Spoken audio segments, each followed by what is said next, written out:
لا إله إلا الله لا إله إلا الله اعوذ باللہ من الشیطان الرجیم بسم اللہ الرحمن الرحیم خواتین و حضرات السلام علیکم ورحمۃ اللہ وبرکاتہ مغفرتہ۔ پروگرام احکام شریعت اور اللہ تبارک و تعالیٰ کی ذات و صفات سے متعلقہ ضروری عقائد کے بیان کے ساتھ ایک دفعہ پھر آپ کے سامنے موجود ہے۔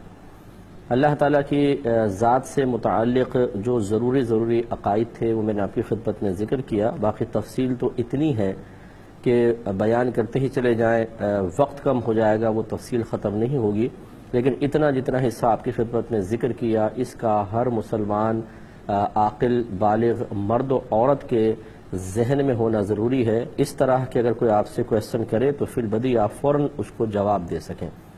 خالی سن کر بھول جانا یا کتابوں سے اپنی لائبریری بھر کے اس پہ فخر کرنا کہ یہ عقیدے سے متعلق ساری کتابیں ہیں میرے پاس، حدیثوں سے متعلق ساری کتابیں ہیں، کتابوں کا ہونے سے کیا فائدہ ہوگا اگر وہ چیز آپ کے ذہن میں نہ ہو اور بر وقت جس وقت حملہ نفس یا حملہ شیطان ہو اور وہ معلومات آپ کو پروٹیکشن فراہم نہیں کر رہی ہو، الماری میں محفوظ ہو اور نفس و شیطان اپنا وار کر کے کامیاب ہو جائیں اور آپ کو معاذ اللہ کفر یا بدعت کی طرف مائل کر دیں، تو ایسا علم الماری میں پڑا رہے کیا فائدہ؟ اس لیے یاد رکھیں کہ جو آپ کی میموری میں ہے بس یہ سمجھیں کہ یہ علم ہے، اپنے حافظے میں اس کو محفوظ کریں اور اچھی طرح سمجھ کے کریں، اور اس کے بعد بولنے پر قدرت حاصل کریں کہ اگر کوئی آپ سے آپ کے گھر میں بچہ ہے یا کوئی اگر بہنیں ہیں جیسے تو کوئی دوسری خواتین پوچھ رہی ہیں یا آپ مرد ہیں اور آپ کے دوست احباب محلے والے یا آفس فیکٹری میں جہاں پہ آپ کام کرتے ہیں یا آپ شادی بیاہ کی کسی محفل میں بیٹھے ہیں، کوئی گفتگو کوئی موضوع نکل آتا ہے تو آپ کو اتنی قدرت حاصل ہونی چاہیے کہ نپے تلے الفاظ میں اس عقیدے کو ذکر کر سکیں۔ ہمارے ہاں عموماً جیسے جلسوں جلوسوں میں بہت سارے لوگ بیٹھتے ہیں اور نعرے بھی لگاتے ہیں اور سمجھتے ہیں کہ ہم نے اپنے عقیدے کو مضبوط کر لیا۔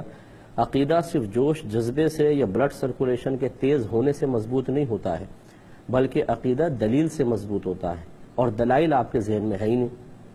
آپ کے سے مراد اکثر جو عوام الناس ہے جو 20 25 30 سال سے کہتی ہے کہ ہم تو فلاں میں نے عالم کا بھی بیان سنا، فلاں کا بھی ہم تو سنتے چلے آ رہے ہیں، ان سے ذرا بیسکس آپ معلوم کر لیں، ایسے کویسچن کر کے دیکھیں جن کا تعلق عقائد اسلام سے ہے، یا اگر وہ اہل سنت سے تعلق رکھتے ہیں تو عقائد اہل سنت کے بنیادی جو مسائل ہیں ان کے بارے میں کویسچن کر لیں، کوئی معلومات بالترتیب ذہن میں نہیں ہوگی اور جواب دینے سے وہ عاری آ جائیں گے۔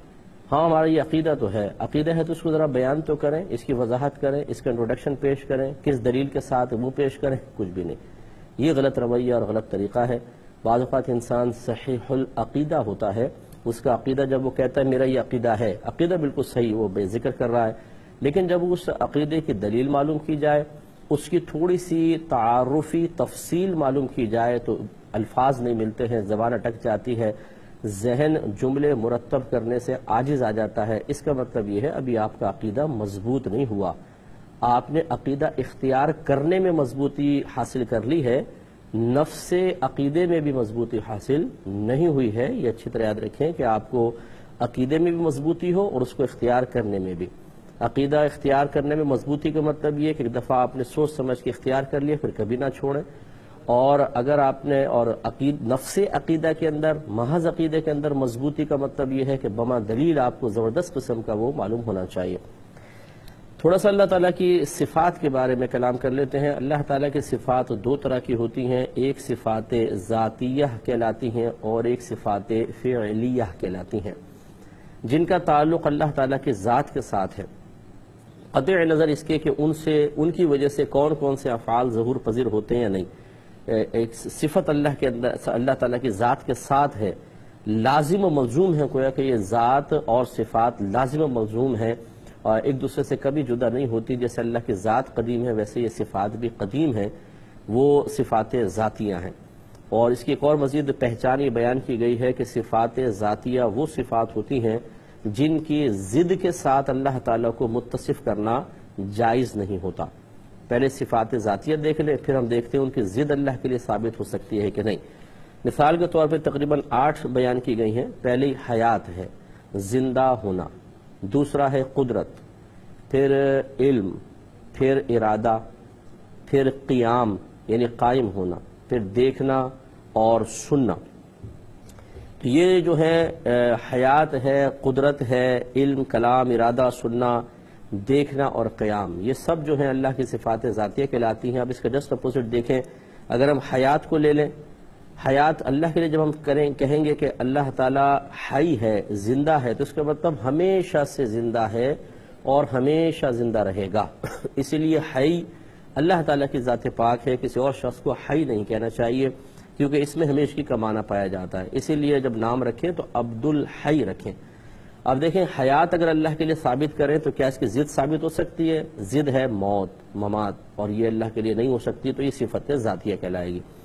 ایسی ہی قدرت، قادر ہونا، اس کے جسٹ اپوزٹ ہے قادر نہ ہونا. تو جو کسی پر قادر نہ ہو وہ گویا کہ مفلوج ہوتا ہے، فالج زدہ ہوتا ہے، اس کا جسم شل ہوتا ہے، اور یا اس کا ذہن مفلوج ہو جاتا ہے تو ذہن کام کرنا چھوڑ دیتا ہے.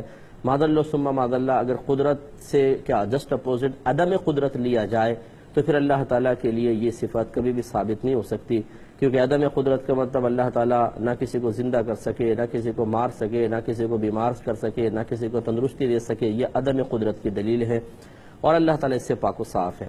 اسی طریقے سے علم ہے، علم کا جسٹ اپوزٹ جہل ہے، جہالت، اور اللہ تعالیٰ اس سے پاک و صاف ہے. اسی طرح کلام ہے، اللہ تعالیٰ کلام اللہ کی صفت ذاتیہ ہے، اس کا جسٹ اپوزٹ کلام کا نہ ہونا، اور ایسا نہیں ہو سکتا کہ کلام کے نہ ہونے سے اللہ کو متصف کر لیا جائے. اللہ تعالیٰ کا کلام ایک صفت ہے اللہ تعالیٰ کی، اور اگر یہ نہ ہو تو عدم کلام، اور جب کلام ہی نہیں ہوگا تو یہ بہت بڑا عیب ہے کہ اپنا جیسے اب ہمارا کلام ہے، قطع نظر اللہ تعالیٰ کی ابھی فی الحال ذات پاک سے، جیسے ہمارے کلام ایک صفت ہے، اگر کلام نہ ہو تو گویا کہ کلام پر قدرت نہ ہو تو پھر آدمی گونگا ہوتا ہے یا مطلب مفلوج اور پہج ہوتا ہے، اور یہ اللہ کے لیے ثابت نہیں ہو سکتا. اسی طرح ارادہ، ارادے کا جسٹ اپوزٹ عدم ارادہ ہے، یعنی ارادے پہ قادر نہ ہونا، تو یہ اللہ کے لیے ایک عیب ہوگا. اللہ تعالیٰ ارادہ فرماتا ہے لیکن عدم ارادہ اس کی ذات کے لیے ثابت نہیں ہے. اس کے علاوہ دیکھیں سننا کا مطلب سماعت، جیسے اللہ کے لیے اس کی صفت ذاتیہ ہے، سماعت کا جسٹ اپوزٹ ہوگا نہ سننا، اور نہ سننا یہ اللہ تعالیٰ کے لیے ثابت نہیں ہو سکتا. اس طرح دیکھنا اللہ کی صفت ہے، نہ دیکھنا یہ اللہ کی صفت نہیں ہو تو پھر اندھا ہو آدمی کوئی تو پھر اس کے لیے ہو سکتی ہے. اور اسی طرح قائم ہونا، ہمیشہ سے اللہ تعالیٰ قائم ہے، ہمیشہ قائم رہے گا، قیام اللہ کی صفت ہے. عدم قیام کا مطلب پہلے نہ ہونا، بعد میں ہونا، یا ہونا اور بعد میں فنا ہو جانا، اور یہ چیزیں بھی اللہ کے لیے ثابت نہیں. تو گویا کہ یہ صفات ذاتیاں ہیں کیونکہ ان کے جسٹ اپوزٹ سے اللہ تعالیٰ کو متصف کرنا بالکل جائز نہیں ہے. صفات فعلیہ وہ صفات ہوتی ہیں کہ جن کا تعلق اللہ تعالیٰ کے افعال سے ہوتا ہے. یہ اس کے پیچھے اگرچہ صفات ذاتیہ ہی کار فرما ہوتی ہیں، لیکن یہ خاص ایسی صفات ہوتی ہیں کہ جن کے مخالف سمت یا ضد سے اللہ تعالیٰ کو متصف کرنا بھی جائز ہوتا ہے. مثال کے طور پر پیدا کرنا، یہ اللہ کی صفت ہے تخلیق، پیدا کرنا، تو عدم تخلیق بھی اللہ کے لیے ثابت ہے. اگر اللہ تعالیٰ نے لاکھوں کروڑوں چیزیں پیدا کی ہیں تو لاکھوں کروڑوں چیزوں کا ہم ایسا تصور قائم کر سکتے ہیں کہ جو بھی اللہ نے پیدا نہیں کی ہیں. مثال کے طور پہ ایک ایسا جانور جس کے ایک انسان نما جانور جس کے 8000 پیر ہوں، 8000 ہاتھ ہوں، کیا اللہ نے اس کو پیدا کیا ہے؟ نہیں. اس کے لیے عدم تخلیق ثابت ہے کہ اللہ نے اس کو پیدا نہیں کیا. اتنا بڑا پہاڑ جو بالکل سونے کا ہو اور زمین سے آسمان تک ہو، کہ اللہ تعالیٰ نے ایسا پہاڑ پیدا کیا ہے؟ نہیں. تو اس کے لیے عدم تخلیق. تو گویا کہ اللہ تعالیٰ کی طرف ہم تخلیق کی نسبت بھی کر سکتے ہیں، اور یہ بھی کہہ سکتے ہیں کہ اللہ تعالیٰ نے بہت سی چیزوں کو پیدا نہیں کیا اور اس میں کوئی عیب کی بات نہیں ہوگی. یہ صفات فعلیہ کہلائے گی. جیسے زندہ کرنا یہ اللہ تعالیٰ کی، یا پیدا کرنا، زندہ کرنا اللہ تعالیٰ کی ایک صفت ہے. تو موت دینا اس کے جسٹ اپوزٹ یہ بھی اللہ تعالیٰ کی صفت ہو سکتی ہے، اس میں کوئی حرج نہیں ہے، یعنی ضد بھی ثابت ہو جائے. اسی طریقے سے شفا دینا ایک اللہ تعالیٰ کی صفت ہے، تو بیمار کر دینا یہ بھی اللہ تعالیٰ کے تحت قدرت ہے. تو گویا کہ جن صفات کی ضد یا اس کے جسٹ اپوزٹ صفت کے ساتھ اللہ کو متصف کرنا جائز ہو، صفات فعلیہ ہوتی ہیں.